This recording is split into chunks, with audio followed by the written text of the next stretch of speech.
C'est cet indicateur ici avec les petits triangles verts et rouges. Et il est assez intéressant, donc j'ai jugé bon de vous le présenter. Alors bien sûr, même s'il peut être impressionnant parfois, comme ici sur ce trade là, position longue, fermé ici, on est sur le Bitcoin en daily là, ce n'est pas un indicateur miracle, et il arrive dans certaines conditions, quand il y a des zones d'incertitude, que les signaux fassent perdre plus que gagner.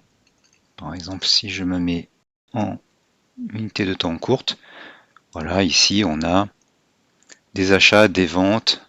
Là, on a un achat ici et une vente ici. On perd pas mal sur ce trade-là.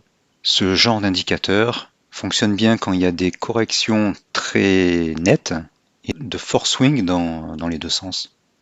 Et quand il y a un peu du n'importe quoi, ce sont des zones que j'appelle le n'importe quoi, comme ici par exemple, ou ici, des zones où il n'y a pas vraiment de momentum, de direction, et bien cet indicateur fait un peu n'importe quoi. Néanmoins, c'est un indicateur qui peut être utile. Comment s'en servir? Eh bien, il faut déjà exclure les signaux d'achat qui sont déjà assez hauts. Par exemple, ici, on a un signal d'achat qui est haut par rapport au dernier plus bas. Bon, celui-ci était haut, mais bon, c'est pas tellement sa faute si après les cours se sont effondrés ici. Pareil pour les ventes, hein, les ventes qui sont ici, c'est pas vraiment à prendre. Puis là, on est dans un range horizontal, donc il faut pas trop s'y intéresser. Le signal qui est ici, eh bien, on ne sait pas vraiment, c'est un petit défaut de TradingView où il a été déclenché. Il n'est pas bien sûr au plus bas là. Il doit être dans la bougie, on ne sait pas où.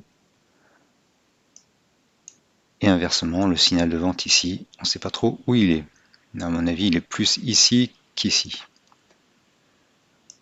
Donc au passage, ça c'est un petit problème avec TradingView, toutes les stratégies ou même les signaux, et même quand vous passez un ordre et qu'il est passé sur TradingView, il y a une petite flèche pour les ordres, et la flèche est au-dessus de la bougie, mais vous pouvez très bien avoir clôturé ou ouvert votre position ici ou ici.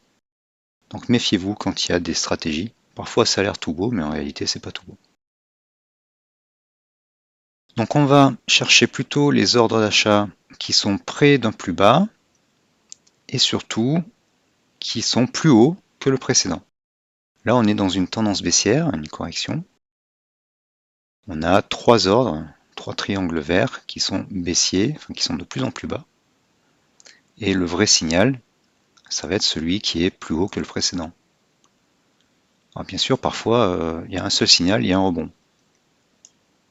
Comme par exemple ici. Alors, au passage, celui-ci, il n'est pas du tout bon parce qu'il est déjà assez haut par rapport au plus bas. Et le smart trading nous apprend que eh bien, là, il y a une zone de liquidité. Je vais plutôt prendre un rectangle. Ils sont où les rectangles? Là, il y a une zone de liquidité, tout ici. Là, il y en a une autre. Et c'est pas quand on est sorti de la zone de liquidité, enfin quand on est sorti et qu'on est bien haut par rapport à la zone de liquidité qu'il faut entrer.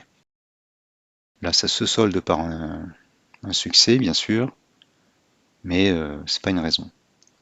Et là, vous voyez que le short, il est bien après, donc il est au mauvais endroit. Donc on va s'aider en fait d'un indicateur comme le FTABOL long, qui lui va nous indiquer les creux sur du moyen long terme. Donc là, il y a un creux, et c'est que quand on sort de ce creux, quand on fait mine de sortir de ce creux, ici, que le signal d'achat est à prendre. Après, vous savez bien sûr qu'il vaut mieux s'intéresser aux signaux qui arrivent quand le FTABOL est haussier et positif. Voilà, donc ces deux signaux-là sont bien meilleurs. Le FTABOL long permet aussi de filtrer les corrections. Donc là, il y a un short, on ne sait pas trop pourquoi. En tout cas, il n'est pas bon. Si on était entré là, eh bien, on était assez gagnant. On remonte notre stop loss. Là, on a une petite correction. Le FTABOL ne bouge pas. Donc on peut rester en position. Là, on a un nouveau signal d'achat. Ça continue de monter. Et là, le FTABOL commence à se décoller de son enveloppe supérieure. Il s'était décollé ici. Effectivement, on aurait pu sortir si notre stop loss était très près. ou si on suivait le support. Néanmoins, si on était entré là, on aurait pu laisser les cours avancer. Cette mèche ici, baissière, aurait pu nous faire sortir. Mais bon, ça continue après.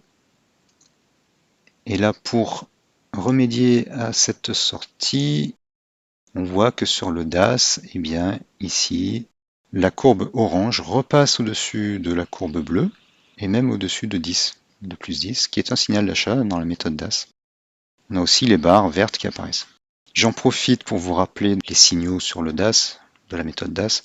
Alors, il y a plusieurs façons de faire, mais là on est dans une tendance haussière, on est en safe zone sur le FTA Ball. On a un signal d'achat avec la courbe orange qui repasse au-dessus de la bleue. On a des barres vertes qui apparaissent, les cours qui s'envolent.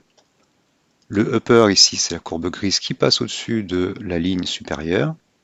Tout est ouvert, et effectivement ça continue de monter. Globalement, ce nouvel indicateur marche pas mal en daily, et bien sûr très bien sur les actions comme par exemple Microsoft, que vous pouvez acheter à peu près n'importe quand. Mais si vous les achetez dans un creux plutôt, eh bien cet indicateur est pas mal. Donc on va s'intéresser aux signaux qui arrivent plutôt dans les plus bas. On peut être épaulé du FTA Ball. Donc ce signal-là arrive après une foultitude de signaux. Celui-ci est un peu haut. On a une correction, bon, ça c'est les taux d'intérêt qui montent. On a un petit rebond ici. Et la fin du creux ici. Ça vous permet de localiser des rachats dans le cadre d'un dollar cost averaging.